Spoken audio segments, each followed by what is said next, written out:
Tidur-tidur begini, bangun tidur, dia angkat muka dari atas tingkat, dilihat ada orang punya istri mandi, dia bilang, siapa tuh? Jadi masalah kan?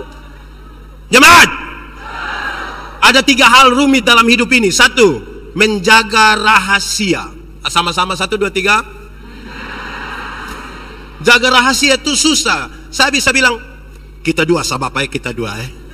Tapi satu lain kita bilang, kita dan kita saja, kita dan kita. Lama-lama satu WK bubak tahu.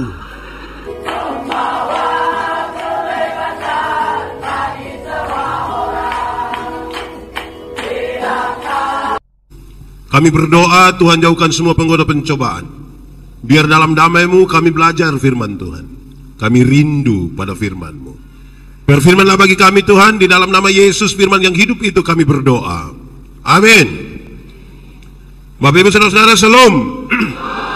Dalam sukacita kita di malam hari ini, tema kita adalah bangkit untuk menata kehidupan. Bangkit untuk.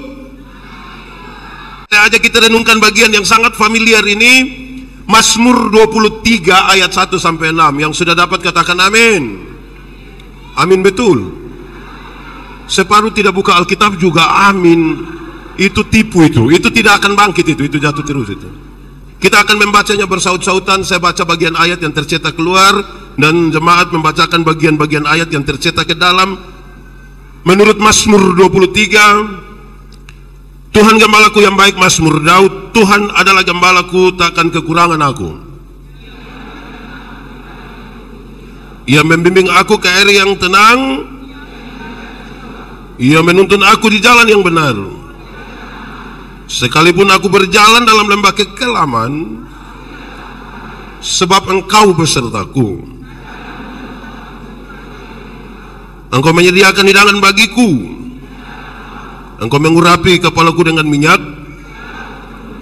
Kebajikan dan kemurahan belaka akan mengikuti aku, dan aku akan diam dalam rumah Tuhan. Demikian firman Tuhan. Berbahagia setiap orang yang mendengar firman, memelihara dan melakukan dalam hidup setiap hari. Shalom. Kuat sedikit, shalom. Mazmur 23 ini terlalu familiar dan banyak orang menghafal. Bukan saja hafal, Mazmur ini kalau dinyanyikan itu orang rasa terlalu rohani sekali. Kalau orang menyanyi, Tuhan adalah gembalaku, takkan kekurangan. Orang kalau menyanyi itu macam rohani, dia bisa tutup mata separuh tanpa menang. Bagus juga, bagus. Tapi saya mau kasih saudara, Mazmur yang luar biasa ini Daud menulisnya. Tuhan adalah gembalaku, takkan kekurangan aku, yang menuntun aku ke air yang tenang, berumput hijau dan seterusnya. Daud bilang begitu. Apakah memang itu yang Daud terasa? Jawabannya tidak. Bahkan tidak sama sekali. Bukan itu yang dirasa. Itu hanya cita-cita. Itu bahkan hanya cita-cita masa lalu. Cita-cita masa lalu itu sama kayak kita punya bayi dong, duduk cerita dengan cucu baru dia bilang begini, sebenarnya dulu bayi tentara tapi tidak jadi. Ada semangat mau jadi tapi tidak jadi. Pendeta, kalau memang itu hanya cita-cita masa lalu dan bukan dirasa oleh Daud, lalu Daud mengalami apa? Daud hanya gembala kambing domba di padang, yang ketika akan dicari salah seorang dari anak-anak Isai untuk menggantikan Saul, dia punya bapak sendiri tidak yakin dia punya bapak juga tidak yakin. Tapi Tuhan bekerja dengan luar biasa. Tuhan rubah gembala ini menjadi seorang raja. Daud kira kalau Tuhan yang panggil, Tuhan yang rubah dia, pasti air tenang, rumput hijau, segar jiwa, pasti kok Tuhan yang panggil. Lalu itu yang dia rasa tidak.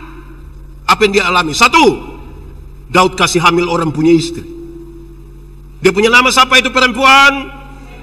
Dia punya nama siapa? Siapa di antara kita yang kasih hamil orang punya istri terus dia bangun dia bilang, Tuhan. Stres Bapak, stres.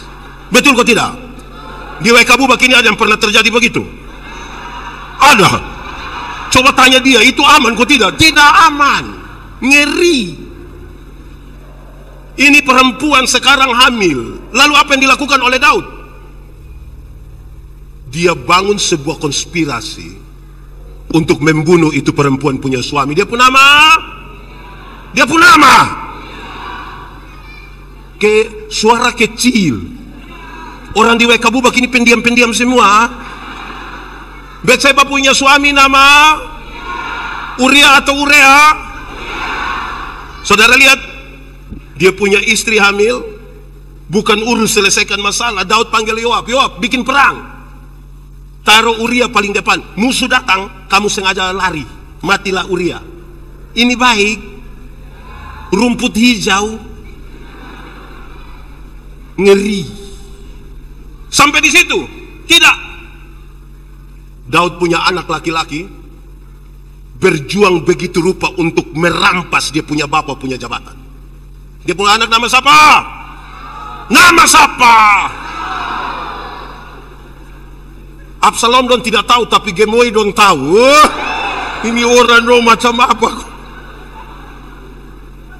Saudara bayangkan, coba kalau lawan politik itu orang lain dari partai lain, mungkin gampang. Ini anak sendiri. Air segar. Air segar. Saudara bisa bayangkan kondisi Daud waktu itu. Anak sendiri yang mau rampas dia punya bapak. Saudara bayangkan, di sini pernah terjadi pemilihan RT? Ada pernah terjadi pemilihan RT di sini? Ada kok tidak? Yang bakal lagi ibu-ibu? Itu repot itu. Cukup di situ? Tidak. Daud punya anak laki-laki, memperkosa dia punya anak perempuan. Siapa perkosa siapa? Bisu sudah, bisu. Siapa perkosa siapa? Siapa perkosa siapa? Dalam rangka Paskah tolong buat cerdas cermat Alkitab. Hadiah sepeda juga tidak apa-apa. Amnon memperkosa. Amnon memperkosa jemaat. Di sini tidak ada jemaat. Jemaat. Siapa di antara kita yang dia punya anak laki-laki perkosa dia punya anak perempuan terus dia bilang yes? Begitu. Mengerikan bagi ini keluarga. Cukup sampai di situ? Tidak. Tambah lagi. Daud punya anak laki-laki, membunuh dia punya saudara. Daud punya anak laki-laki juga. Siapa bunuh siapa? Siapa bunuh siapa? Ternyata dong simpan seperti Maria, semua hanya simpan di hati. Absalom membunuh Amnon. Oleh karena pemerkosaan tadi. Ini satu bapak menyaksikan dua anaknya berkelahi dan satu membunuh satu. Rumput hijau, menurut saudara itu rumput hijau? Itu rumput kering. Cukup sampai di situ? Tidak, tambah lagi. Daud punya anak, ambil Daud punya istri, gundik-gundik, taruh di atas suatu rumah dan bersetubuh dengan mereka, disaksikan oleh segenap umat Israel. Air segar itu air mendidih. Bayangkan sebuah keadaan yang sangat bermasalah. Menurut saudara, dalam masalah yang kurang lebih 5 ini, Daud aman-aman saudara? Daud beres? Dia senyum-senyum? Daud coba menggambarkan keadaan yang luar biasa ini dalam satu kalimat yang dikenang sepanjang masa ketika Daud bilang seperti di lembah kekelaman. Sama-sama 1, 2, 3. Seperti di lembah kekelaman. Mau mati rasanya. Daud menggantikan Saul. Harapannya adalah harus lebih baik atau lebih tidak baik. Tapi ternyata Daud lebih rusak. Daud telah gagal bagi keluarganya. Daud telah gagal bagi bangsanya. Rumah tangga hancur, bangsa juga hancur, seperti di lembah kekelaman. Dalam kondisi yang rusak parah inilah Daud melarikan diri dari Tuhan. Dalam pelariannya itulah dia mendengar ada tongkat yang mengikutinya, tak, tak, tak, tak. Dan dia sadar ini bunyi tongkat Tuhan. Ada gada yang mengikutinya dan dia tahu ini gada Tuhan. Kalau kita dramatisir sedikit, Daud balik, Tuhan kenapa ikut-ikut saya? Saya sudah tidak mampu, saya sudah gagal bagi rumah tangga, saya sudah gagal bagi bangsa. Saya tidak bisa, mau mati rasanya keadaan ini. Desa-desa di pedalaman Afrika Saya belum pernah pergi sana. Kok saya tidak pernah pergi sana, saudara? Kesenang. Desa-desa di pedalaman Afrika punya satu kebiasaan yang menarik. Kalau satu orang mau disebut pemuda, orang kampung biasa bawa ini anak yang mau disebut pemuda, bawa ke dalam hutan, ikat dia punya mata, malam-malam begini bawa dia pergi dalam hutan. Kasih tinggal dia di hutan. Satu malam, kalau besok pagi ini anak bisa keluar dengan selamat, baru boleh disebut pemuda. Kasih tinggal di hutan satu malam, bisa keluar besok, baru dia bisa disebut.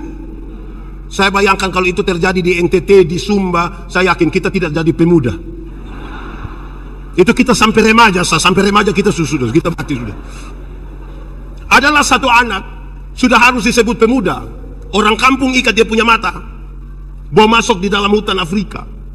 Kasih duduk dia di satu pohon besar, di bawah pohon besar itu, hari kira-kira jam 7 malam begini, nongkas tengah dia di situ.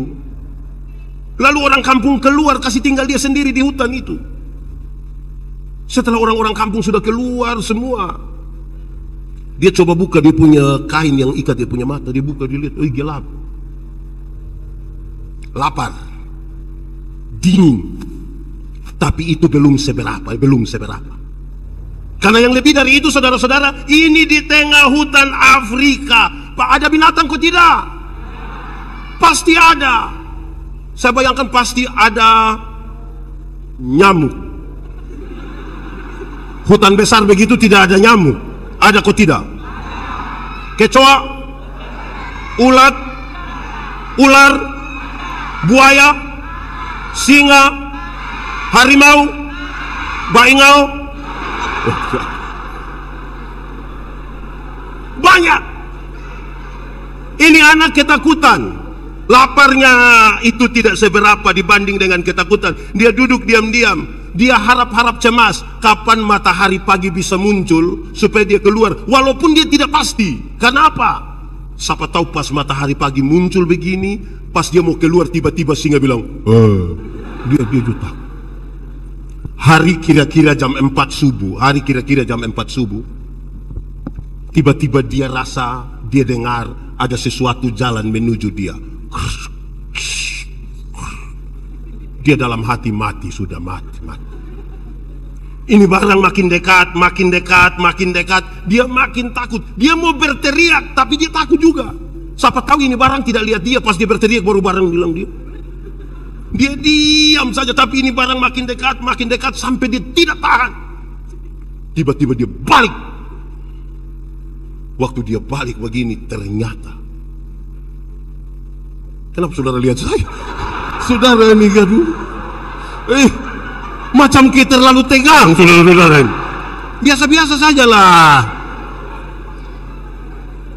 Ini barang makin dekat, ini anak suka ketakutan sekali. Waktu dia balik belakang begini, ternyata apa coba? Apa? Nyamuk. Waktu dia balik belakang begini, ternyata dia punya bapak yang berdiri di belakang. Dia terharu sekali, dia berteriak, "Bapak!" Terus dia pun bapak bilang, "Ya anak, tidak mungkin." Dia berteriak, "Bapak!" Terus dia pun bapak bilang, "Omong deng." Kan tidak mungkin. Dia pun bapak sambut dia sekali. "Bapak!" "Ya anak." Terus ini anak bilang begini, "Bapak!" Kan dia pun bapak ada berdiri pegang parang, pegang tombak, ada busur anak panah. Dia bilang, "Bapak, sejak kapan bapak berdiri di sini? Sejak kapan bapak berdiri di sini?" Dia punya bapak bilang, "Anak, bahkan sebelum orang kampung membawamu ke tempat ini, bapak sudah ada di sini." Menangis, dia peluk dia pun bapak, dia bilang begini, "Bapak, kenapa bapak mau lakukan itu untuk saya? Saya ini bukan anak yang baik, tidak selalu ikut bapak punya mau juga, tapi kenapa bapak mau lakukan itu untuk saya?" Sambil sapu-sapu di kepala dia pun bapak bilang begini, "Anak, bapak mana di dunia yang ingin menyerahkan anaknya kepada kematian? Anak, bapak mana di dunia yang ingin mendengar kabar bahwa anaknya celaka? Bapak mana di dunia? Anak, kalau sampai ada binatang buas yang datang kepada kamu, menyerang kamu, bapak yang akan mati duluan karena kamu." Kira-kira itu gambarannya dalam pelarian Daud karena realitas kehancuran yang membuat dia tidak berdaya. Dia bilang seperti di lembah kekelaman. Pengalaman perjumpaan dengan Tuhan melalui tongkat dan gada itu membuat dia punya pernyataan yang menarik. Saya memang gagal bagi keluarga, saya secara politik gagal, tapi dalam perjumpaan dengan Tuhan saya ingin mengatakan Tuhan akan menyiapkan hidangan bagiku bahkan di hadapan lawan-lawanku. Ada musuh, bahkan musuh itu ada di dalam rumahnya sendiri. Dia dalam pengalaman politik yang luar biasa, tapi dia bilang begini, Tuhan menyiapkan makanan bagiku bahkan di hadapan lawan-lawan. Dia punya pernyataan lebih. Saya telah gagal bagi bangsa ini, saya telah gagal bagi keluarga, saya tidak pantas, tapi oleh karena pengalaman perjumpaan dengan Tuhan, Tuhan akan mengurapi kepala saya dengan minyak.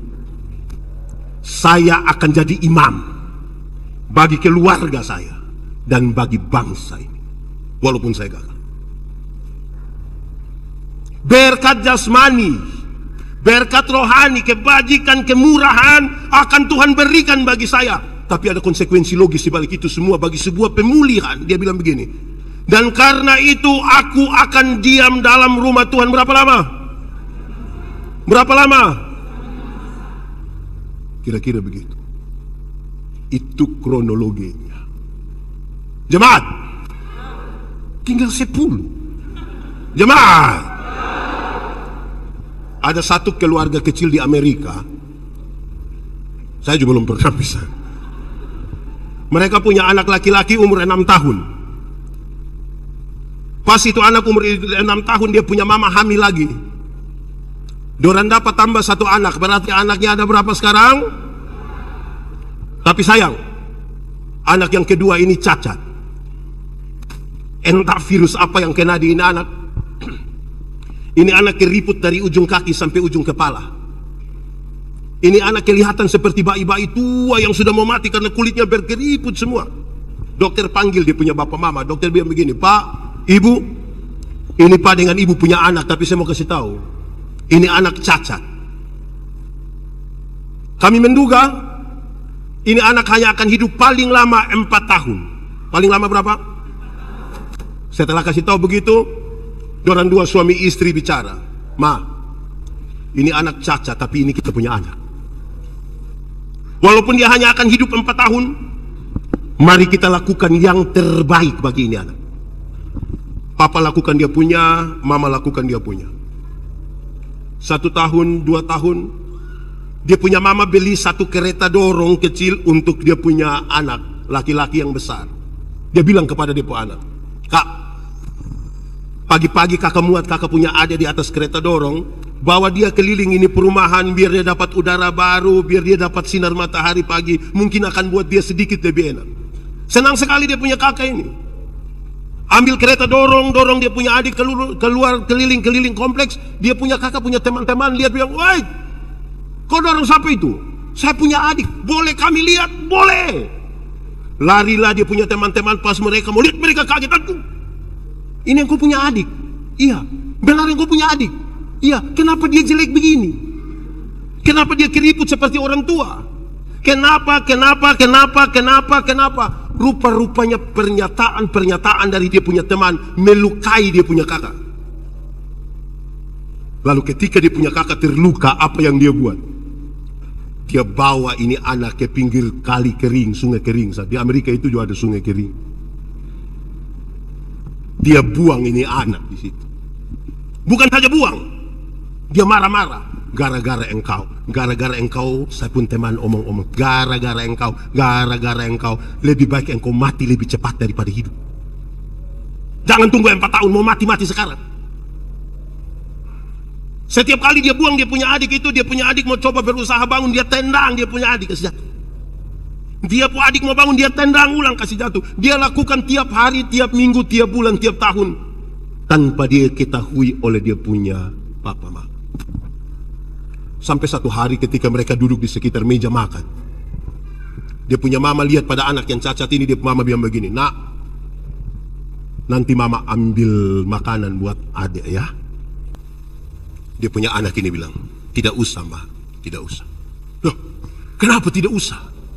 Waktu ini anak bilang tidak usah, dia coba berdiri. Bukan saja dia berdiri, dia coba jalan. Bukan saja jalan, dia sampai ke tempat makan dan dia ambil makanan sendiri. Dia punya mama kaget, bukan main. Dia punya mama kasih tahu dia punya suami, "Papa, Tuhan buat mujizat. Kenapa? Anak kita yang bungsu, dia sudah bisa jalan." Dia punya suami bilang begini, "Mama, kasih tahu tetangga-tetangga, kasih tahu keluarga, kumpul semua besok sore jam 4 kita bikin ibadah syukur." Berkumpullah semua keluarga, berkumpullah semua tetangga yang ada di situ. Dia punya mama bangun bilang begini, "Saudara-saudara, kami undang saudara-saudara hadir di rumah kami bersama-sama dengan kami karena Tuhan buat perkara dalam rumah kami. Anak kami yang bungsu, yang cacat, yang menurut dokter dia hanya akan hidup kurang lebih 4 tahun. Sekarang Tuhan buat mujizat, dia bisa berdiri, dia bisa jalan. Tuhan sangat luar biasa." Setelah kalimat-kalimat itu, dia punya mama tambah kalimat ini, dengar baik-baik. Dia mama bilang begini, "Tuhan telah pakai dia punya kakak laki-laki yang penuh kasih sayang, telah mengajar adiknya untuk bisa jalan." Saya ulang ini kalimat. Tuhan telah pakai dia punya kakak laki-laki yang penuh kasih sayang, tiap-tiap hari mengajar adiknya untuk bisa jalan. Saya mau tanya, dia punya kakak penuh kasih sayang? Dia punya kakak penuh kasih sayang? Dia punya kakak sendiri juga penuh kasih sayang. Jemaat, saudara punya masalah? Tidak usah omong. Saya lihat yang ini muka masalah semua. Masalah ialah kesenjangan antara harapan dan kenyataan. Ulangi, masalah ialah kesenjangan antara harapan menikah umur 28, kenyataan 34. Harapan menikah dengan dia, ternyata dia nikah dengan kita pun teman. Harapan jadi anggota dewan, kenyataan. Harapan musim tanam jalan, kenyataan hujan turun belum. Banyak hal buat kita ada kesenjangan antara harapan dan. Dalam masalah itu, pernahkah saudara merasa Anda sendiri? Yang datang kok janji-janji palsu itu dong suruh jalan semua toh? Saudara merasa ditinggalkan, saudara merasa sendiri, bahkan kadang-kadang saudara merasa sangat tidak adil. Pernah merasa begitu? Lalu apa yang ingin saya sampaikan kepada saudara di dalam nama Tuhan Yesus? Yang ingin saya sampaikan kepada saudara adalah dalam masalah dan semua orang meninggalkan saudara, saudara terhakimi secara sosial, saudara telah kehilangan semuanya, saudara merasa tidak berdaya, saudara merasa sendiri. Saya mau bilang pada saudara, saudara tidak sendiri.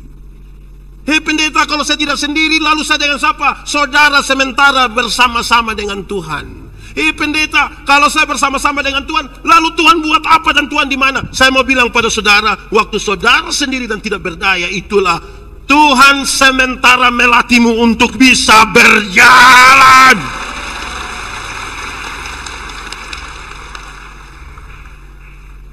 Saya kira lagu ini serius.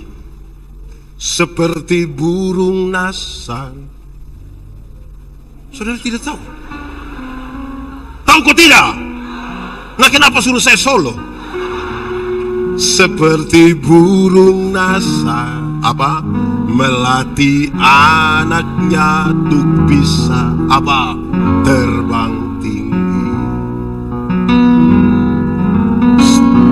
Sesekali dia lepaskan, tapi takkan pernah dibiarkan. Apa? Tahu ini lagu? Kalau tahu pulang baru menyanyi. Ini ada khotbah. Tunggu dulu. Jangan. Jemaat, hafal ini kalimat. Soal bukan soal. Cara menangani soal yang biasanya jadi soal. Sama-sama 1, 2, 3.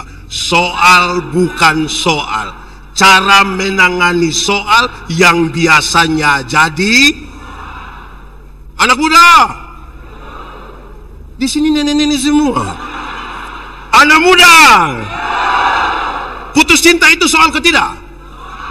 Dia akan tambah soal kalau kamu tambah baygon 1 gelas, itu tambah soal. cara menangani soal yang biasanya jadi soal. Soal bukan soal. Mari kita telusuri dulu kisah ini. Kenapa Daud jatuh? Kenapa dia kemudian lemah? Satu, Daud menjadi jatuh oleh karena ring satu, oleh karena orang-orang yang ada di sekitarnya, oleh karena keluarganya sendiri. Jatuh. Terlalu percaya orang yang di sekitar. Saudara pernah kecewa? Hafal baik-baik, ikut yang saya bilang. Kecewa ialah karena terlalu berharap kepada manusia. Ulang, kecewa ialah karena terlalu berharap kepada manusia. Ulang sendiri, 1, 2, 3. Kecewa ialah, kenapa? Karena terlalu berharap. Kasih tahu kawan di sebelah, 1, 2, 3. Kecewa ialah karena terlalu. Jemaat, kalau saudara terlalu berharap pada manusia, saudara akan berjumpa dengan satu kata yang dia pun nama, kece. Kalau kece saja tidak apa-apa, tapi kalau tambah wah itu yang apa-apa. Banyak orang akan lari meninggalkan kita. Yang datang kok kasih tahu kita bilang, Bapak tenang, tenang. Di kampung 100% akan lari, kece. Mereka akan lari. Dia jatuh karena orang-orang terdekat. Saudara tahu, banyak pejabat jatuh bukan karena siapa, orang dekat. Yang RT dia punya suami tapi suruh panggil dia Mama RT. Nah itu yang bikin jatuh. Itu yang bikin jatuh. Ini Ibu RT, aduh, nanti bikin salah.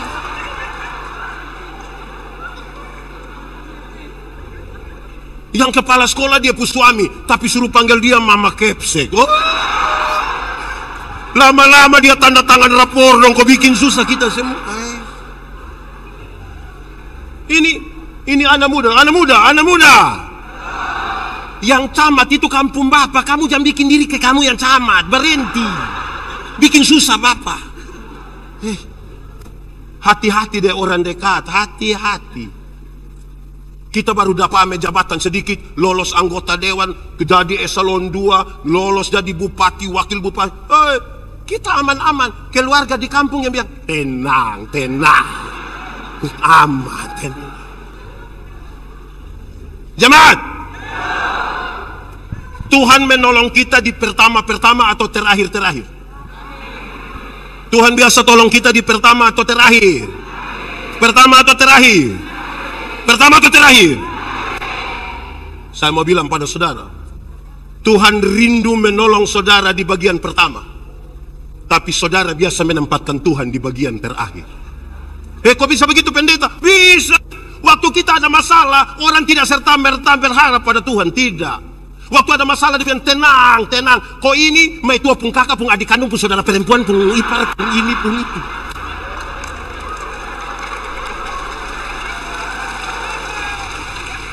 Nanti yang itu tidak bisa semua, baru dia pun nama kece. Itu kondisi di mana seperti di lembah kekelaman.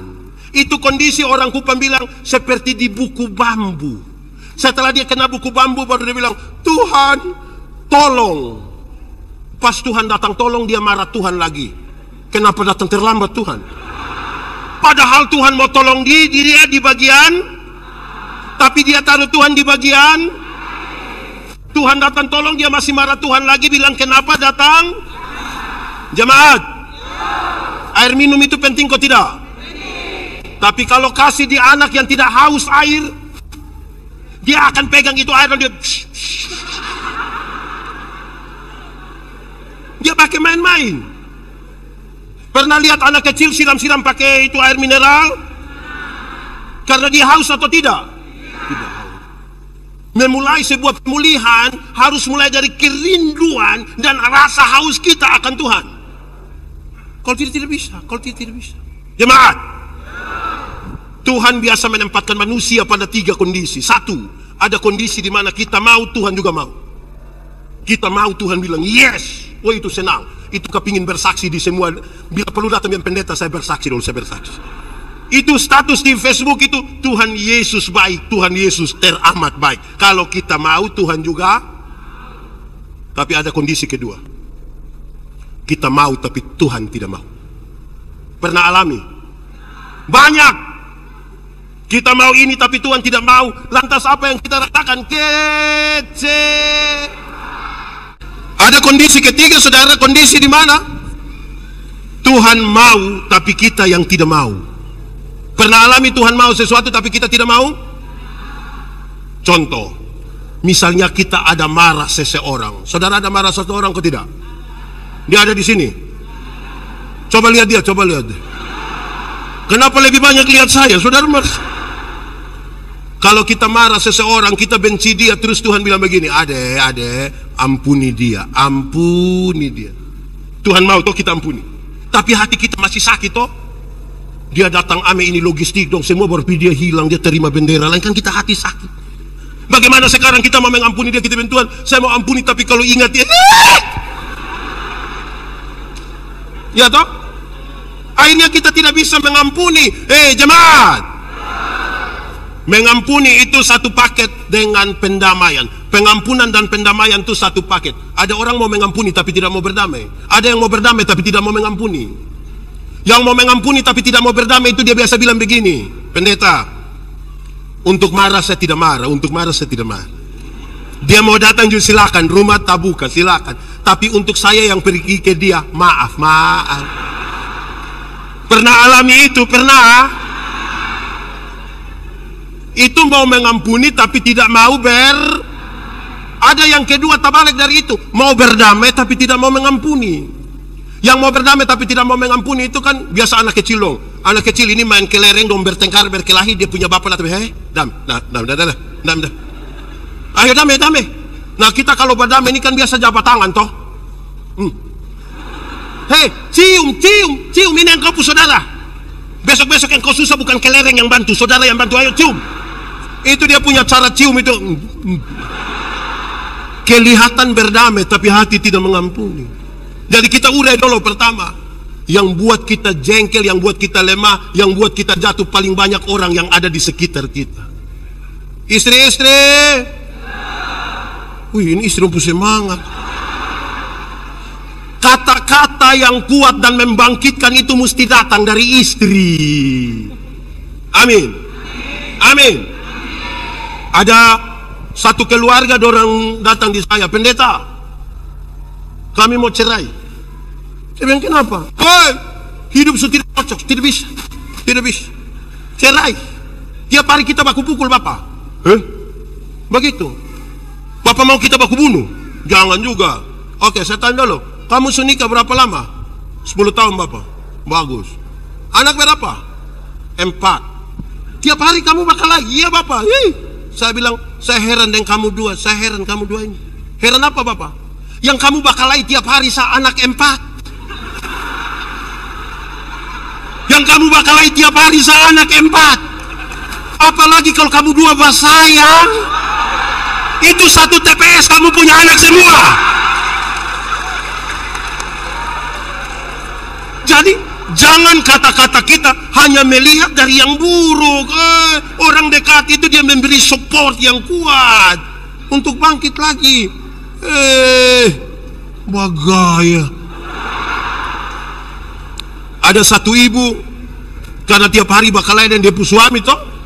Terus dia bilang begini, kira-kira bisa dapat ramuan di mana kok kasih perbaiki hubungan suami istri ini Terus dia bilang, dekat hutan itu ada satu guru bijaksana, lebih baik mama pergi sana, nanti dia ada kasih tahu.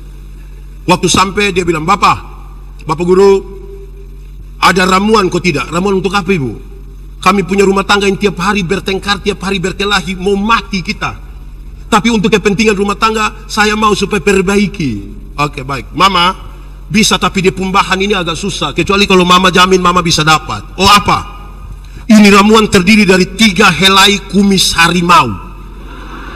Mama bisa dapat? Dia bilang, Bapak guru, untuk keluarga punya baik, saya siap. Dia pi hutan bawa daging. Harimau lari datang, dia bangun lari, dia ke steng. Tiap hari makin dekat, tiap hari makin dekat, tiap hari makin dekat. Sampai satu waktu, harimau datang ambil daging di dia punya tangan. Dan sambil sapu-sapu di kepala dia bilang, harimau, permisi kau saya cabut ame kumis 3. Terus harimau bilang, cepat. Cepat. Dia cabut ame kumis 3, dia lari menuju bapak guru. Dia bilang, bapak guru, saya sudah dapat kumis harimau 3. Ah, betul. Iya, itu betul kumis harimau. Betul. Coba ibu cerita. Dia cerita bagaimana susahnya dia dapat kumis harimau. Setelah dia sudah cerita habis, bapak guru bilang, coba kasih, coba kasih. Bapak guru terima ame ini kumis harimau. Bapak guru kucak-kucak begini, buang di dalam api. Dia marah sekali. Bapak guru kenapa buat begitu? Saya susah payah cari ini, kok bapak gampang saja bakar. Ini guru bijaksana bilang, ibu, saya terlalu heran dengan ibu. Harimau yang begitu jahat saja ibu bisa pelan-pelan angkat ambil dia punya kumis 3. Sementara untuk mau cari tahu suami pun baik, ibu datang tanya di saya. Lebih baik ibu kawin dengan harimau. Yang paling tahu kekuatan dari orang-orang itu, ini ibu-ibu dong, ini ibu-ibu dong ini. Tuhan pakai ibu-ibu dong ini untuk bikin suami yang lemah tuh kuat. Jadi orang-orang paling dekat itu bisa menentukan ini jatuh atau bangun. Amin kok. Kedua, kenapa Daud jatuh? Daud jatuh hanya karena mengisi waktu luang yang rumit. Daud itu waktu masih jadi gembala kambing domba di padang, tiap hari dia jarang tidur, harus perhatikan ini kambing domba dari serangan ini, barang-barang dong, binatang-binatang, berjaga-jaga. Tapi setelah jadi raja dan bisa tidur, orang lain perang, Daud tidur di rumah bapak. Tidur-tidur begini, bangun tidur, dia angkat muka dari atas tingkat, dilihat ada orang punya istri mandi, dia bilang, siapa tuh? Jadi masalah kan? Jemaat, ada 3 hal rumit dalam hidup ini. 1, menjaga rahasia. Sama-sama 1, 2, 3. Jaga rahasia itu susah. Saya bisa bilang, kita 2 sama bapak, kita 2 Tapi satu lain kita bilang, kita dan kita saja, kita dan kita. Lama-lama satu wae kabubak tahu. Yang kedua, mengampuni. Mengampuni itu susah. Tapi yang ketiga dalam kaitan dengan ini adalah mengisi waktu luang. Sama-sama 1, 2, 3. Jemaat, kalau belum bisa tidur 30 menit malam-malam, saudara bikin apa? Kalau belum bisa tidur 30 menit malam-malam, saudara bikin apa? Berdoa. Jemaat, dosa itu tidak terjadi serta-merta. Dosa itu dibuahi dalam pikiran dan perasaan. Yang malam-malam saudara belum bisa tidur itu, belum bisa tidur, kalau saudara lihat-lihat loteng, lihat-lihat begini, lihat-lihat, terus tiba-tiba dia bilang, saya ada ide. Terus dia bangun, dia bikin status. Sudah jam 12 lebih 45 menit, tapi mata belum bisa tertutup. Nah, itu soal. Jemaat, pernah naik motor? Pernah berhenti di lampu merah? Lampu merah yang di samping situ biasa berapa lama? 1 menit. Taruhlah 1 menit. Saudara dengan motor sampai. Pas sampai begini, saudara berhenti. Saudara lihat di papan reklame, ada ibu 1 baju merah, ada mobil 1 warna hitam. Saudara lihat itu, nona tuh lihat ke saudara, bukan lihat ke orang lain. Beberapa detik kemudian saudara lihat itu nona turun dari itu papan jalan menuju saudara, bukan ke orang lain. Beberapa detik kemudian saudara dengar itu nona panggil saudara punya nama. Beberapa detik kemudian saudara rasa itu nona mulai pegang saudara pun tangan. Beberapa detik kemudian orang-orang dibilang, woi jalan sudah. Tanganga. 1 menit di lampu merah saja pikiran kita bisa kemana-mana, bisa kemana-mana. Apalagi ada 30 menit belum bisa tidur. Waspadalah. Kejahatan timbul bukan saja karena ada niat pelaku, tapi juga karena ada. Hati-hati dengan waktu luang, hati-hati. itu bisa buat kita lemah atau tambah kuat. Hati-hati dengan waktu luang. Tapi ketiga dulu, Daud, pemulihan terjadi itu paling pertama adalah pemulihan relasi. Pemulihan apa? Pemulihan relasinya luar biasa. Dengan Tuhan, dengan dirinya, dengan sesama. Tanpa pemulihan relasi tidak bisa, saudara. Saudara tidak akan menyelesaikan sesuatu tanpa pemulihan relasi. Berdamailah dengan dirimu. Berdamailah dengan Tuhan. Berdamailah dengan sesamamu dulu. Saudara, bangsa Israel ketika mengalami pembuangan ke Babel itu ada 3 persoalan besar yang mereka alami. 1, secara politik nasional mereka tidak punya pemimpin. Semua orang tidak suka dijajah, tapi siapa mau pimpin siapa? Kedua, secara ekonomi mereka rusak parah. Kenapa? Karena mereka hanya bekerja sebagai budak. Dari pagi sampai malam bekerja bagi kepentingan perempuan. Mereka tidak punya simpanan yang baik. Mereka makan seperti apa adanya saja untuk mempertahankan hidup. Tapi yang ketiga, setelah bait Allah di Yerusalem dihancurkan, tidak ada lagi tempat bagi mereka untuk belajar etika, moral, iman. Setelah 70 tahun di Yerusalem, dengarlah seruan para nabi, pulanglah ke Yerusalem, pulanglah ke Yerusalem. Tapi sampai di sana, jangan pilih duluan pemimpin, jangan urus duluan ekonomi, bangun duluan bait Allah, tempat di mana engkau belajar etika, moral, dan iman. Sebab apa? Kalau engkau jadi pemimpin tapi tidak punya etika, moral, dan iman, menghancurkan bangsamu. Engkau kaya raya tapi kalau tidak punya etika, moral, dan iman, menghancurkan keluargamu. Bangun duluan benteng yang kuat di sini, dimulai dari pemulihan relasi. Jemaat, saya akan mendampingi banyak caleg, banyak kandidat kepala daerah, banyak orang. Kadang-kadang kita bukan membangun sebuah spiritualitas, tapi kita membangun pencitraan. Kita bisa tulis melayani lebih sungguh. Ayat Alkitab semua kita tulis baik-baik di situ. Tapi memang itu yang kita lakukan belum tentu. Nanti saudara, kita tidak aman dalam kita hidup kalau tidak mulai dari pemulihan di dulu. Anggaplah pemulihan relasi itu begini. Kalau orang mau memulihkan relasi dengan sesama, dia harus tahu, sadar diri duluan bahwa di dia ada andil, di dia ada masalah. Contoh, Pendeta Yandi dan Pendeta Theo, kami dua bertengkar, berkelahi. Terus kami dua ketemu di jalan. Waktu kami dua ketemu di jalan, terus saya dalam hati, kok dia siapa? Terus Pendeta Theo juga, kok lu siapa? Menurut saudara kami dua bisa berdamai, kok tidak? Tapi kalau waktu kami dua ketemu di jalan, saya bilang begini, kira-kira saya salah apa Pendeta Theo tidak bicara dengan saya? Terus Pendeta Theo bilang, kira-kira saya salah apa Pendeta Yandi tidak bicara dengan saya? Kira-kira kami dua bisa berdamai, kok tidak? Dimulai dari kita merasa diri salah. Biasanya yang bikin kita tidak pernah damai-damai itu karena semua orang rasa diri benar. Di WK Bubak ada, di GKS WK Bubak ada, dia majelis atau jemaat, majelis. Mulai dari rasa diri kita salah. Biasanya kita mulai dengan orang lain yang salah. Nah itu yang repot itu. Itu yang repot. Itu ketiga, pemulihan. Keempat, saya bilang pada saudara, aku akan tinggal dalam rumah Tuhan. Ini konsekuensi. 1, 2, 3. Aku akan tinggal dalam rumah Tuhan. Tinggal dalam rumah Tuhan itu tidak sama dengan pergi gereja terus. Aktif di semua kegiatan pelayanan, dari Senin sampai Minggu aktif terus.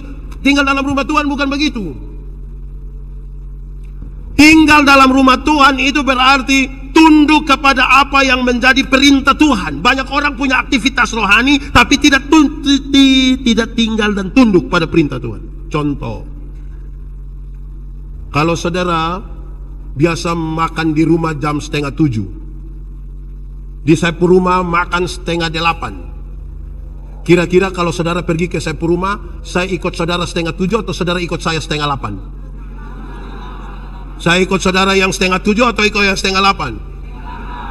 Banyak orang datang ke rumah Tuhan tapi dengan aturan dia punya 6:30. tinggal dalam rumah Tuhan itu ikut dia pun mau. Dia bilang apa itu yang kita ikut? Aku mau berdiam dalam rumah Tuhan, tunduk kepada perintahnya. Jadi tidak sekedar masuk. Banyak yang masuk tapi belum tentu tunduk. Tapi saya mau kasih tahu lebih dari itu.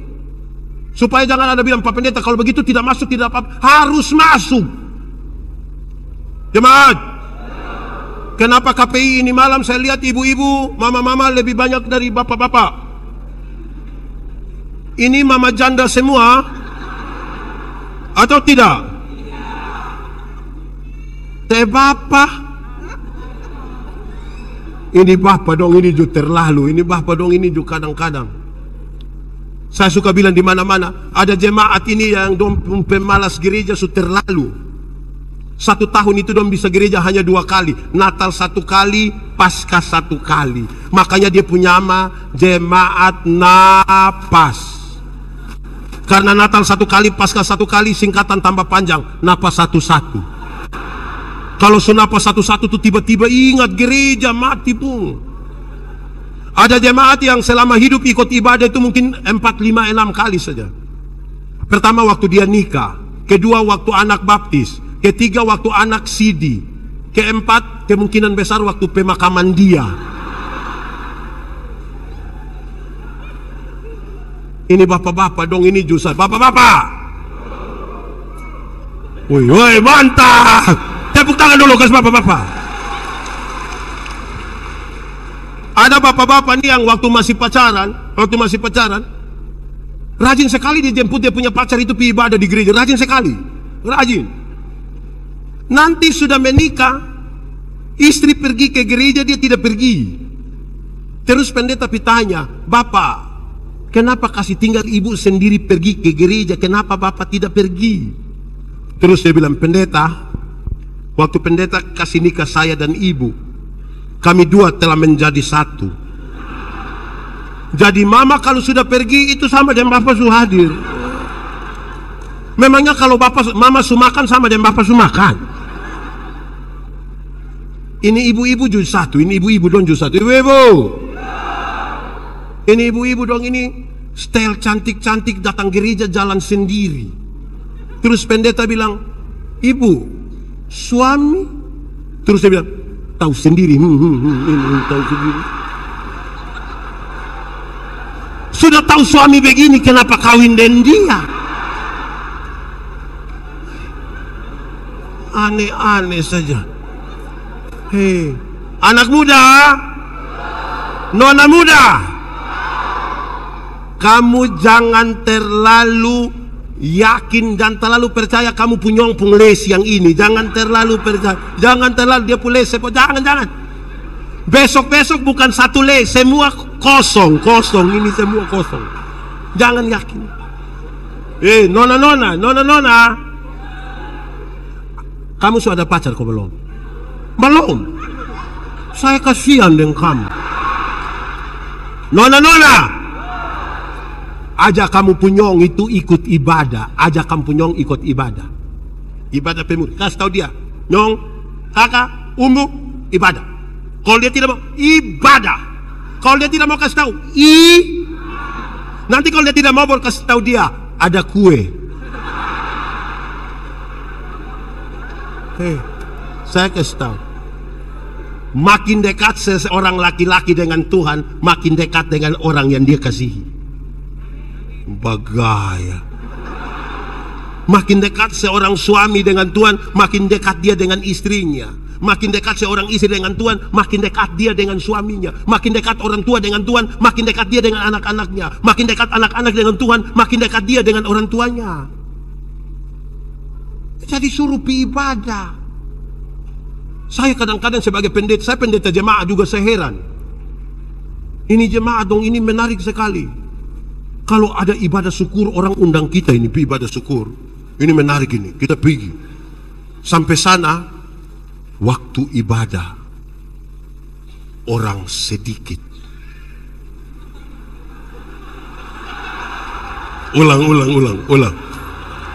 Ulang. Kita pergi ibadah, waktu ibadah, orang sedih. Pas Pas makan. Aduh. Maaf ya. Pas makan. Banyak sedikit. Don dari mana? Muncul. Di WK Bubak ada juga. Betul. Awas lo. Kadang-kadang dorang punya rumah ini di samping tempat ibadah syukur. Tapi dorang tidak pergi. Istri ajak dia pusam bilang, "Papa, mari sudah." Terus dia bilang, "Masih ibadah." Betul. Di WK Bubak ada. Dia faham apa?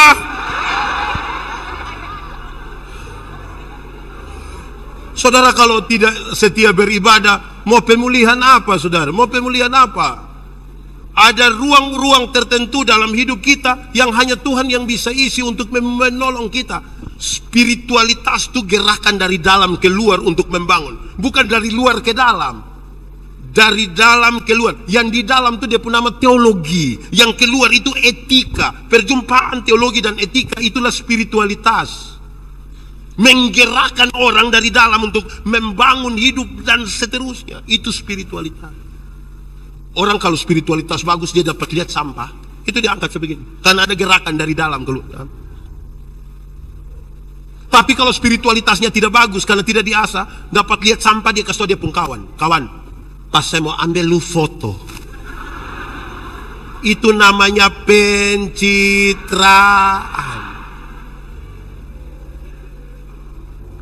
Saudara tidak bisa bangun hidup dan pemulihan itu dengan pencitraan. Tidak bisa. Dia harus dibangun di atas spiritualitas. Dimulai dari pemulihan relasi. Tinggal di dalam rumah Tuhan. Mesti begitu. Kita ini kadang-kadang pencitraan. Di rumah makan tidak tahu berdoa, tapi pas di gereja orang bagi nasi, dia cepat-cepat tutup mata. Dia buka mata orang masih berdoa, dia tutup ulang mata, baru lihat begitu. Di sini ada. Laki-laki kau perempuan. Laki-laki. Siapa pun suami, coba angkat tangan. Siapa pun suami. Tidak bisa begitu, saudara. Bangun kita pun hidup. Saudara, Daud itu pernah sangat kuat. Bagaimana dia kuat? Daud itu menjadi kuat sekali ketika dia lama di padang belantara sebenarnya. Waktu tahu bahwa dia akan berhadapan dengan Goliat. Dengar, Goliat mewakili kelompok orang yang posturnya bagus dan punya fasilitas yang lengkap. Sementara Daud mewakili kelompok orang dengan postur kecil dan fasilitas biasa. Kalau Daud tiap hari hanya duduk dan berpikir tentang kelebihan Goliat, itu belum perang dia sukalah. Tapi bagaimana dia membangun kekuatan? Dia berlatih. Dia berlatih begitu rupa, saudara-saudara. Berlatih begitu rupa sampai dalam keyakinan dia bilang begini. Lawan satu orang tinggi besar dengan perlengkapan perang yang sangat banyak itu, sangat baik itu, saya cukup datang bawa batu 5, cukup. Dia sudah punya keyakinan diri. Cukup. Bahkan dia kasih naik sedikit dia pun kapasitas. Bahkan dengan batu yang seadanya, saya berlari baru lempar pun mati. Setelah dia membangun dia punya keyakinan itu, dia ketemu Goliat, dia bilang, "Goliat, hari ini Tuhan akan menyerahkan kamu ke dalam." Goliat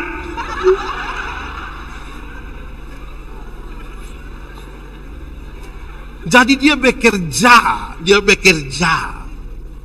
Tapi bekerja dia sudah pastikan dia punya kapasitas diri, baru dia dalam keyakinan iman dia bilang, "Hari ini Tuhan menyerahkan engkau kepada." Bagian dia kerjakan, bagian Tuhan dia persilakan. Jemaat, ora et labora artinya apa? Itu dia pun nilai hanya 75. Kalau olah et labora artinya berdoa dan bekerja 75. Yang 100, mau tahu yang 100? Yang 100 itu ora et labora artinya berdoa dan bekerja keras.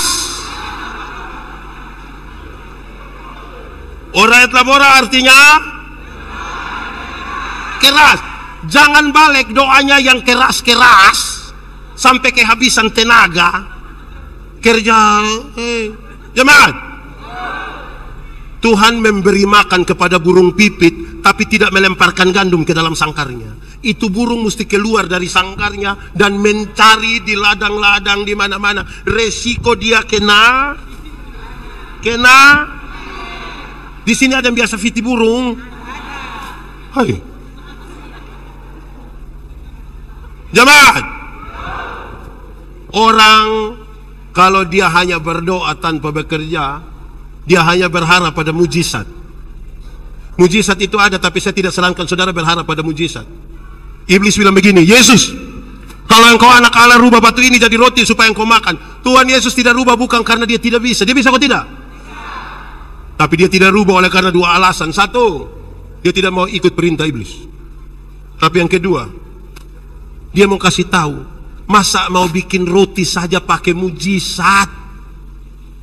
Kalau bikin roti pakai mujizat itu tiap hari di toko Borneo di Kupang itu mujizat terus. Mujizat roti kelapa, mujizat roti manis, roti. Hei jemaat, dulu ada satu binatang dia pun nama ayam. Sekarang juga. Ayam dulu itu hanya dibedakan atas ayam jantan dan ayam. Tapi tiba-tiba muncul ayam potong. Akhirnya itu ayam yang hanya ayam berubah menjadi ayam kampung. Karena sudah ada ayam potong. Akhirnya buat manusia jadi bingung. Apakah ini ayam potong yang di kampung atau ayam kampung yang dipotong? Gitu juga. Tapi perbedaannya jelas. Perbedaannya jelas. Ada yang pelihara ayam kampung, ada? Ada yang pelihara 2 ekor? Yang lebih dari 5 ada? Kasih 1 dulu.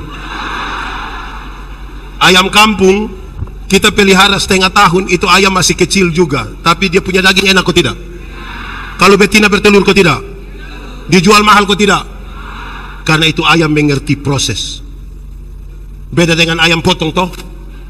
Ayam potong itu kita baru pelihara 1 bulan saja mata sebesar begini. Itu kalau lihat pakai kaca pembesar. Kalau lihat langsung dia punya mata. Tapi itu ayam mama dong pulang dari pasar ikat salah di motor, itu ayam pun kaki patah. Anak-anak dong gas motor di samping kandang, besok itu ayam mati. Karena ayam tidak mengerti proses. Untuk menata kehidupan kembali itu berproses. Sama-sama 1, 2, 3. Orang yang berproses dan menata hidup dia tahu kapan bekerja, kapan berhenti bekerja, kapan menikmati hasil pekerjaan, kapan bersama dengan keluarga, kapan mesti berdiam diri dan membiarkan Tuhan bekerja. Terkoneksi antara apa yang kita imani, apa yang kita pikirkan, apa yang kita ucapkan, apa yang kita lakukan. Jemaat, mati hidup Tuhan yang atur, amin. Nah, itu perkara iman. Yang iman dia kasih tahu di otak, yo. Lu tahu kok tidak? Tidak tahu. Kasih tahu dulu. Otak.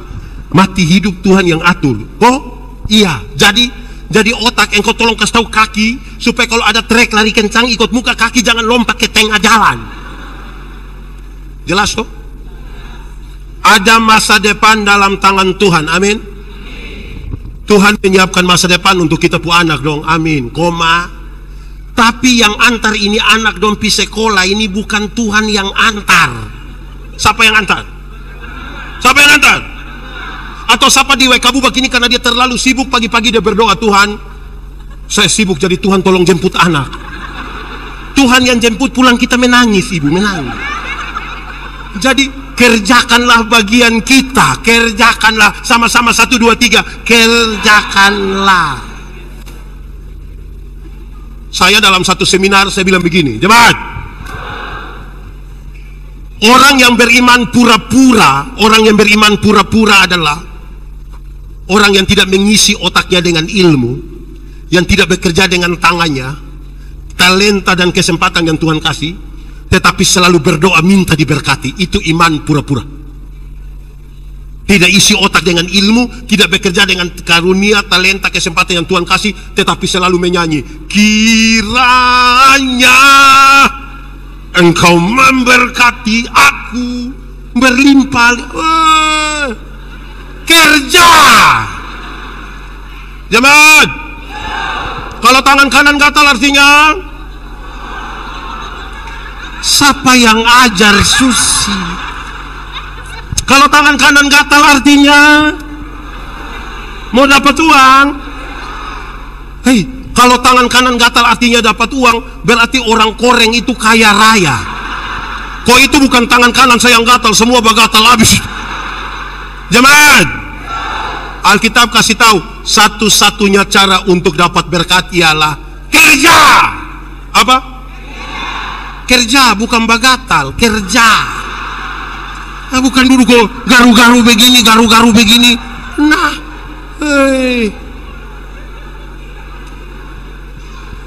kerja. Jemaat, pada akhirnya kalau kita memahami teks ini, pemulihan itu kemudian dia bukan kata-kata, dia sebuah tindakan. Saya melayani di Alor, di rumah pelayan, tempat ada pendeta itu, papa mama saksi saya waktu saya nikah. Ada burung beo. Ini burung beo ini terlalu jinak sampai tidak perlu disangkar, tidak perlu diikat lagi, lepas saja kita duduk-duduk di jalan-jalan begini. Yang menarik itu adalah setiap hari Minggu. Kalau hari Minggu bunyi lonceng 3 untuk mulai ibadah, teng teng teng. Pendeta berani terlambat omong, itu burung yang langsung bilang, pertolongan kita ialah di dalam. Teng teng teng, pertolongan kita. Karena itu terjadi beberapa kali. Kemudian saya pikir begini, betul. Kalau hanya omong, burung beo juga bisa. Sama-sama, 1, 2, 3. Kalau hanya omong, burung beo juga. Coba sendiri, 1, 2, 3. Kalau hanya omong, burung beo. Kasih tahu kawan di sebelah, 1, 2, 3. Kalau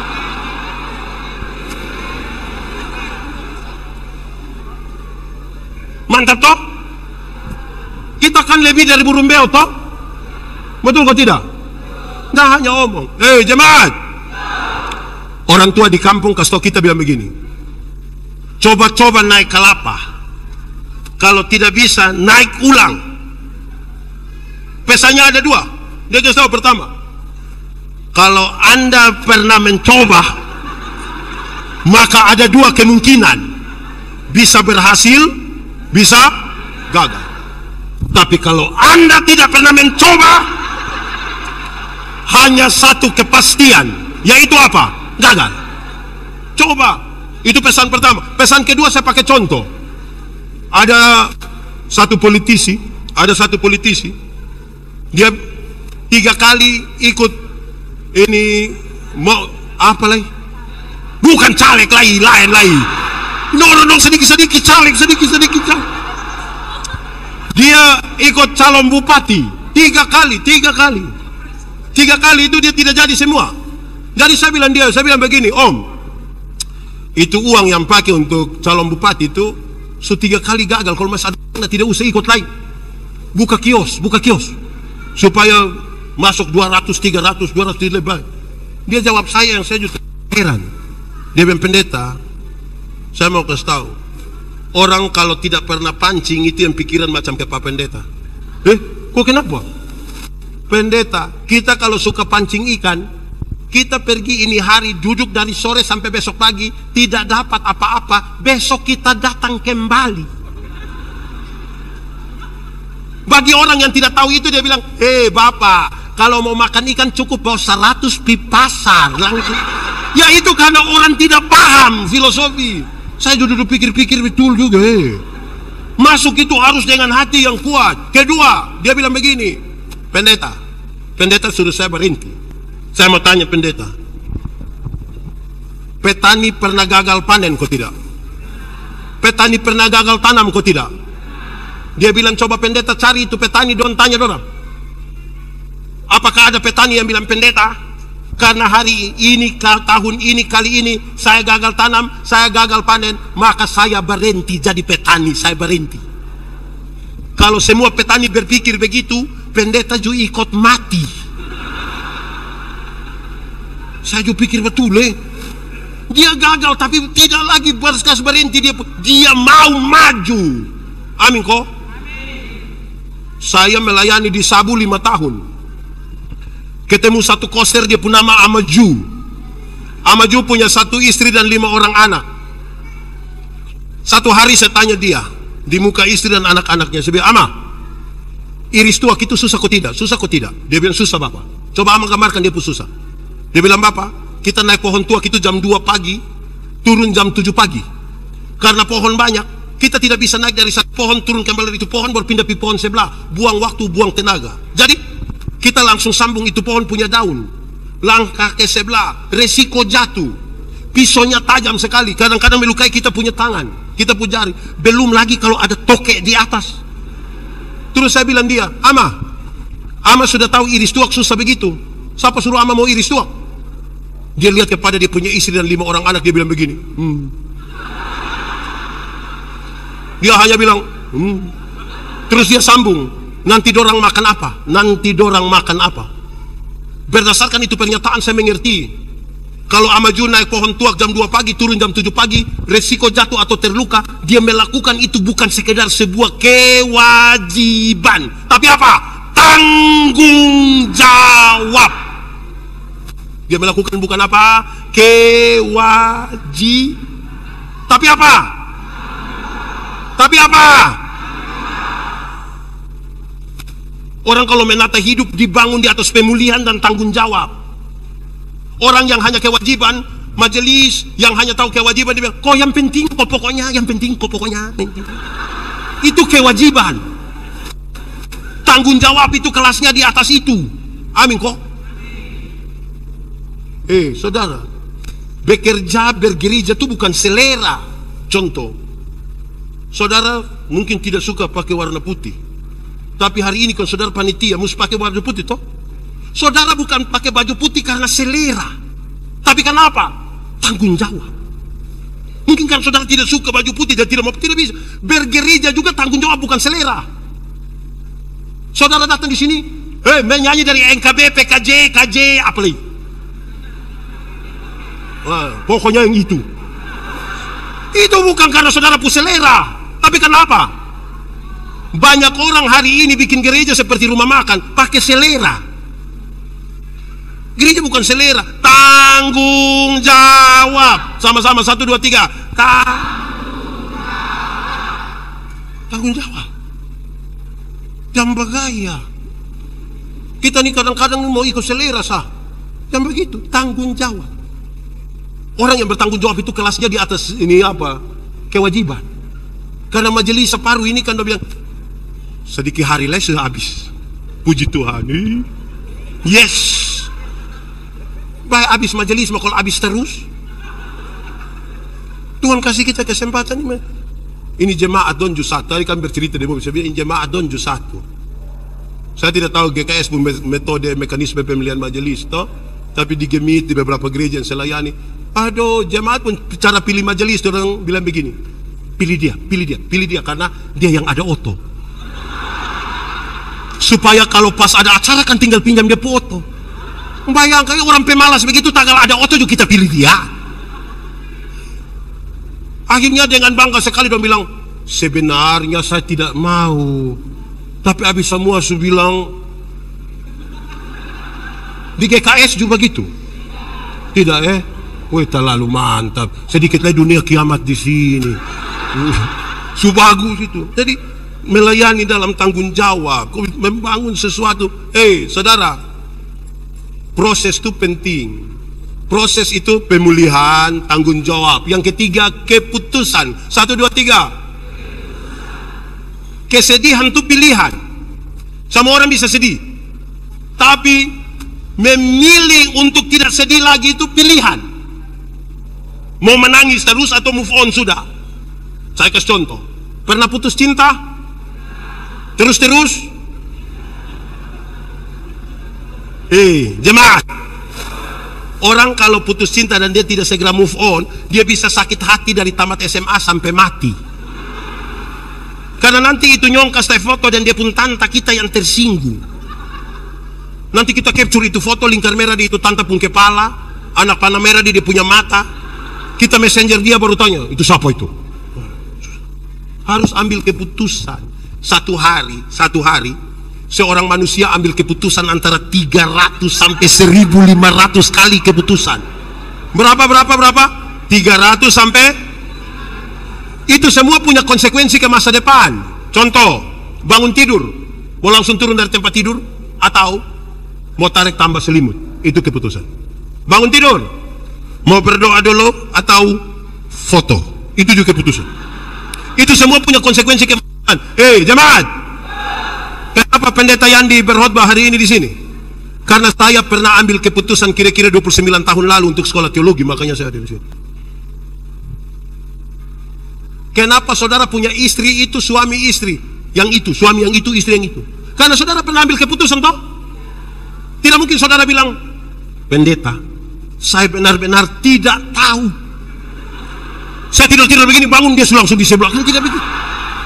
Keputusan. Saudara kalau tidak ambil keputusan, jemaat, yang paling banyak kena tabrak di jalan raya itu bukan orang buta, tapi orang yang ragu-ragu ambil keputusan. Orang buta sekali dia pasang tongkat begini dia jalan, kita yang silih dia. Kita yang pura-pura buta itu yang begini mati. Keputusan. Kalau pemulihan habis itu harus keputusan. Jemaat, makan super mie gampang, masak super mie gampang kok susah? Gampang kok susah? Cepat atau lama? Teorinya cepat. Kalau tidak segera ambil keputusan dia jadi lama. Kalau saya bilang sepupu istri, mama, saya mau makan super mie. Terus ibu pi dapur 2-3 menit dia datang tanya, papa, mie goreng kok mie kuah? Terus saya bilang, mie kuah sayang, mie kuah. Ibu pi belakang 2-3 menit dia datang tanya, kuah banyak atau sedikit? Kuah banyak. Dia pi belakang 2-3 menit dia datang tanya lagi, pakai sayur atau tidak? Mama taruh sayur saja, taruh. Dia pi belakang 2-3 menit dia datang tanya lagi, pakai telur atau tidak? Taruh saja sayang. Dia pi belakang 2-3 menit dia datang tanya, pakai lombok atau tidak? Lama-lama kita tidak makan. Kita hanya bertanya-bertanya, sahabat, tanya.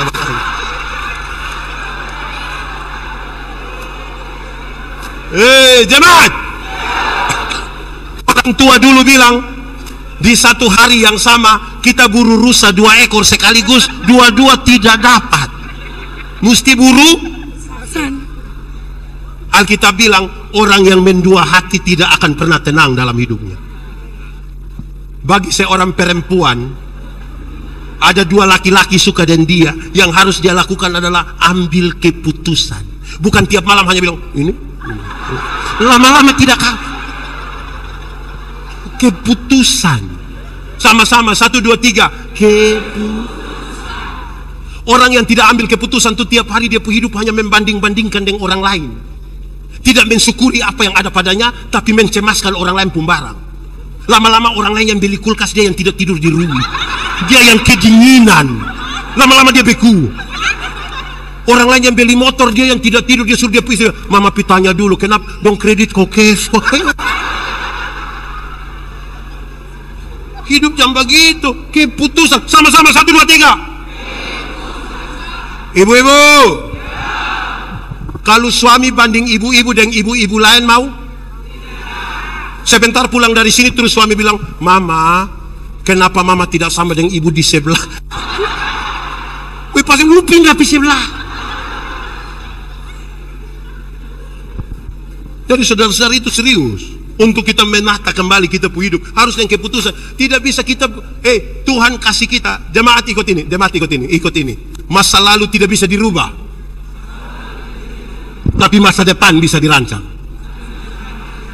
Ulang, masa lalu tidak bisa dirubah, tapi masa depan bisa dirancang. Jangan balik ke masa lalu. Jemaat, Tuhan kasih kita leher ini agak lentur sedikit, kok sesekali bisa lihat di belakang. Tapi bukan tiap hari hanya jalan begini, saya begini. Lihat sedikit ke masa depan, lihat begini. Itu terlalu tinggi sayang. Amin kok. Itu dimulai dari pengambilan keputusan. Kita mau jadi apa? Mau bikin apa? Saudara, Tuhan menolong orang yang mau menolong dirinya. Daud punya masalah tuh banyak dan besar, yang tadi saya sudah gambarkan di awal. Tapi sejarah mencatat bahwa dia adalah raja paling sukses di Israel sepanjang masa. Karena dari keberanian dia mengambil keputusan, pemulihan dia dengan Tuhan. Baru sebentar dia Tuhan, adalah gembalaku, takkan kekurangan aku. Ia membaringkan aku di padang yang berumput hijau. Ia membimbingku ke air yang tenang. Ia menyembuhkan jiwaku. Ia menuntun ke jalan yang benar. Oleh karena apa? Namanya. Sekalipun aku berjalan dalam lembah kegelapan. Yang paling terakhir, untuk menata kembali kehidupan, setelah kita ambil keputusan, harus juga kita bangun dengan sama-sama bersyukur. 1, 2, 3. Lebih kuat, 1, 2, 3. Bersyukur itu cara terbaik menikmati hidup. Orang yang tidak tahu bersyukur itu dia hidup hanya mengeluh saja. Tiap hari ketemu pendeta dia hanya patah leher berlebihan. Bapak, hidup ini terlalu berat, lu mati sudah. Hidup itu bersyukur sedikit. Amin kok. Hafal, bersyukur ialah waktu di mana seluruh pikiran, perasaan, kehidupan hanya tertuju pada Tuhan. Ulang, bersyukur ialah waktu di mana seluruh pikiran, perasaan, kehidupan hanya tertuju kepada Tuhan. Jemaat, hati manusia lebih besar dari isi dunia. Artinya, biar isi dunia semua isi dalam hati manusia, tetap masih kurang juga. Itu hanya bisa ditutupi, karena manusia tidak puas kan, hanya bisa ditutupi dengan bersyukur. Dulu kalau kita baru pertama kali beli HP, kita bilang yang penting HP. Mau murah kok apa, yang penting. Kok di sini bilang halo, di sana juga halo.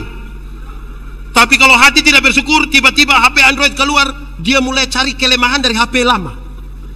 Dia bilang, wah HP sekarang tidak bisa. Di sini orang bilang halo, di situ dia bilang hola. Oh ini HP tidak bisa pak, kadang-kadang dia lompat sendiri dari atas oto. Dia mulai cari-cari kesalahan. Jemaat, contoh, kita jalan kaki, kita berdoa, Tuhan kasih saya sepeda 1. Tuhan kasih sepeda 1. Dia naik 2-3 bulan, dia berdoa, Tuhan naik sepeda memang enak, tapi tanjakan yang di sana itu betis dan paha. Jadi yang kau punya mau, kalau bisa motor 1. Tuhan kasih motor 1, dia naik 5-6 bulan, dia berdoa, Tuhan naik motor memang enak, tapi sepu istri berat 80. Anak dong 3 orang baru montok-montok semua. Setiap kali motor bunyi 4-4 mau naik motor, Tuhan. Jadi motor bawa masalah baru dalam kami punya rumah tangga. Jadi Tuhan, kamu punya mau? Kalau boleh Oto 1 Tuhan. Pick up juga tidak apa-apa. Tuhan kasih Oto 1, dia naik barang 1 tahun, dia berdoa, Tuhan naik Oto memang enak. Ibu juga naik, dia duduk paling muka. Tapi anak kami yang pertama sudah kawin dengan orang Sabu, Tuhan, tinggal di Mesara. Masa Sabu pakai Oto? Ya, jadi yang kau punya mau? Kapal feri 1. Tuhan kasih kapal feri 1, dia pergi ke Sabu, lihat cucu, anak mantu, pulang dia doa ulang, Tuhan naik feri memang sampai Sabu, tapi laut Sabu. Jadi yang kau punya mau? Helikopter 1 itu. Saudara, sikap kita terhadap berkat lebih penting dari berkat-berkat yang Tuhan kasih. Mata yang hanya melihat pada berkat dan tidak melihat pada sumber berkat tidak akan pernah bahagia. Dia tiap hari hanya patah leher. Baru dia bilang, pendeta hidup ini terlalu, mati sudah. Jemaat, nabi yang terutama dalam masyarakat Israel adalah Nabi Elia. Nabi siapa? Nabi siapa? Ada yang rindu seperti Nabi Elia, boleh angkat tangan. Ini tidak mau. Nah, mau ke siapa saja.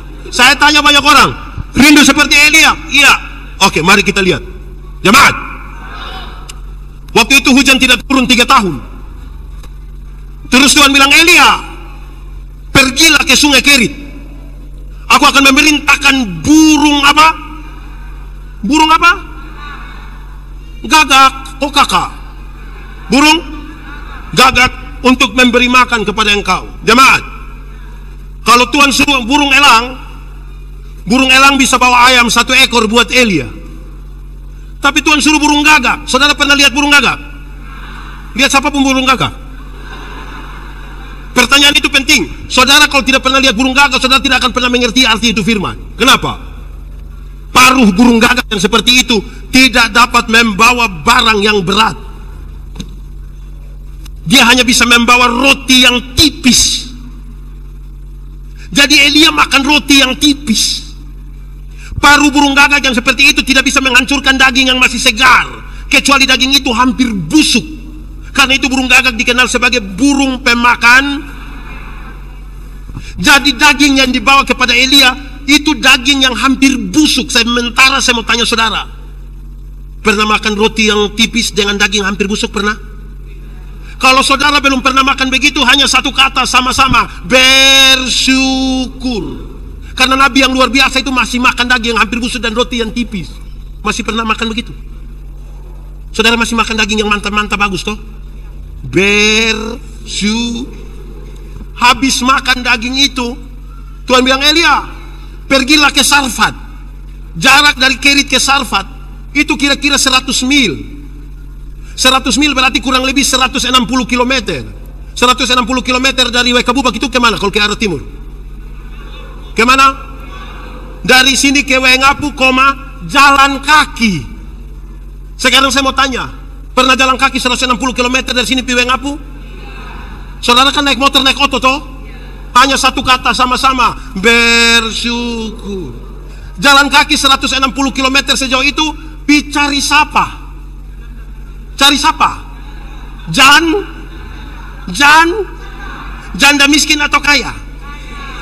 Miskin atau kaya? Coba kalau janda muda baru kaya, jangankan Elia, saya juga mau. Ini janda miskin baru tua.